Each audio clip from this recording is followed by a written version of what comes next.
Back when I was 18 and in my senior year of high school, I used to play softball for our school's female softball team. That year specifically, our school is actually really good, and because of that we were invited to an invitational tournament in Las Vegas.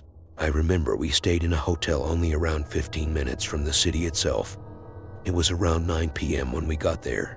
We all sort of divided into our own groups to stay in hotel rooms, and because of that, me and 3 other my close friends at the time decided to stay in a room together. Around an hour later and all 4 of us were unpacked. Sun winding down in our room as our first game of the tournament was scheduled early the next morning. But as I was lying in bed and basically half asleep at this point, the phone to our room rang. It kind of startled us, as I've stayed in many hotels before and never once remember the hotel phone itself ringing. All of us, now wide awake, looked at each other. We agreed we should answer it and decided I would do it. So I picked up the phone and said the usual hello. Now this was a few years ago, so I don't remember the exact conversation. But on the other end of the phone, Ammon's almost whispering voice replied saying we hadn't paid for a room, and one of us needed to come down to the lobby to pay for it. Immediately, red flags went off in my head as I knew his claim wasn't true. I had witnessed our coach pay for the room not even 2 hours ago. Why would they have given us room keys if we hadn't paid for it? Plus, even if something had gone wrong with the payment, would have been super unprofessional to call the room this late into the night. I replied to the man, saying that we had paid for the room, but completely ignoring my statement. The man once again insisted that just one of us had to come down as our room wasn't paid for. His voice, now cruelly frustrated, then followed the claim up with the threat, saying that if we didn't send one person down, there would be consequences. Now I'm a pretty paranoid person. The whole thing feels so wrong to me. There was no way I was letting any of us go down to the lobby. I replied to the man, saying that we would be staying in a room until someone came to escort us out, and hung up the phone. I figured that if that really was someone from the hotel, they would either come up to a room or just resolve the situation in the morning. I told the others that I got a really bad feeling from the dude and explained to them what happened. Thankfully, they all agreed that there was no chance we hadn't paid, and that it was basically unheard of for a hotel front desk to call you in your room this late. Of course, we are on edge, but decided to forget about it and just go to sleep. No one came to kick us out, but through the night the phone to the room did ring a few more times the next morning, and we told our coach about this situation, and he asked the person working at the front desk about it, and if his payment for the room didn't go through. But to our horror, they had no idea what we were talking about, and even insisted that the front desk would not have called us that late into the night. They agreed to check the security cameras to see if they could find anything, but for the rest of our time there, we never heard back from them. Luckily though, and nothing else ever ended up happening to us. This whole situation was really disturbing, and has left me with a lot of questions, like who called us, why did they want one of us to exit the room alone in the middle of the night, and how did they know what room you're in? Honestly, the more I think about it, the more creeped out I gave. But now I'm just glad we decided to stay in our room that night.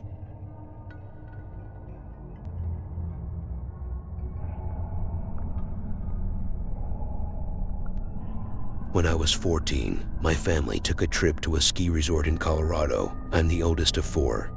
I have an older brother, younger brother, and younger sister who was 7 at the time. We all got along really well, and on our second night of the resort's hotel, we decided to hang out in the sauna. We sat there for maybe 30 minutes when my older brother mentioned how he was getting hungry. He suggested one of us should run back up to our room to grab some food for all of us, and stupidly we sent our little sister to do it. Looking back, I don't know what we're thinking sending our 7-year-old sister up to our room completely alone. But after a couple minutes, we could hear footsteps come running back down the hall. She ran back into the sauna, completely out of breath, and explained how some creepy man was following her. Of course, right as she finished explaining, we could see some men I'd never seen before pacing around out in the swimming pool area. I'll never forget what he looked like. He was clearly an older man, hunching over as he walked, and the guy was wearing multiple layers of winter clothes, making it obvious he wasn't in the swimming pool area to swim. My brothers and I watched all the sauna window in absolute shock, trying to understand what was going on. That's when the man slowly started making his way towards us. Now the sauna had a one-way window, so he couldn't have known all of us were in there. When he got close enough and opened the door, the man instantly froze, clearly not expecting 4 people to be inside. After a good few seconds, without saying a word, the man closed the door and left through an exit, but not just the exit to the swimming pool area, rather the building itself. After that, we all went back to our room, terrified. When we got there, we told our parents about what happened, and while they were of course mad at us for having our sister walk around the hotel alone, they reported the situation to the front desk. I still think back on this situation and wonder what would have happened had that man grabbed my sister before she made it back to the sauna. I of course feel partly guilty for sending her alone, but I'm just glad nothing happened. Looking back, there's no doubt in my mind that the man that followed her that day was not one of the hotel's guests, but rather some random guy who entered the building with bad intentions.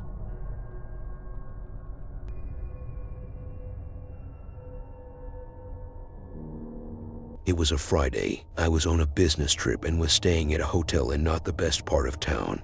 I had just gotten back from some meeting and that ran late into the night. Right as I got back to my room, I had to go to bed as I had another meeting early the next morning. I wasn't tired, but I knew I needed to sleep, so I figured I'd at least try, though after around an hour of tossing around in bed, I realized there was no way I was going to get enough sleep. I decided to put on a podcast to listen to, as in the past it's helped me fall asleep. Finally, I eventually started dozing off. Around 3 hours later, I became aware of a noise that sounded like a slight knocking sound. I sat up to check the clock and quickly realized it was 2 in the morning. I proceeded to take out my headphones and doing so confirmed the sound I was hearing. It wasn't coming from them, as I could only hear louder now. I figured it could have been somebody in the room above me, which at the time made sense as I was on the ground floor. I decided to ignore it and laid back down, but not even 30 seconds later it hit me. The sound was the result of the lock mechanism to the front door moving back and forth. I left out of bed and went straight to the room's door. As I got closer, it was confirmed I could see the door moving as whoever was on the other side was moving the door back and forth in what I can only assume was an attempt to pick the lock. Instinctively turned around, went to my suitcase and pulled out my 14-round pistol that I try to always have on me. I went back to the door, but as I did I could see the lock twist and unlatched. I immediately pointing my weapon straight ahead, knowing that if someone came through I would have to make a split-second reaction. Luckily though, as the door started to open, it was abruptly stopped. One of those latches hotel doors would have that you could use as a sort of second lock stopped the door from opening all the way. I was relieved, as realistically the decision to utilize this second lock saved me from a life or death confrontation. Though I quickly realized that wasn't going to stop this guy from trying to break in. I could see clear as day, hand reaching in from the crack of the door, trying to unlock it from the inside. That's what I yelled out. I had a gun and hand instantly retreated, followed by footsteps running down the hall. I debated whether or not to call the police, but decided against it as I knew he'd be long gone by the time anyone got there. The next day I decided to go to the front desk and inform management of the situation, but to my surprise the lobby to the hotel was filled with police.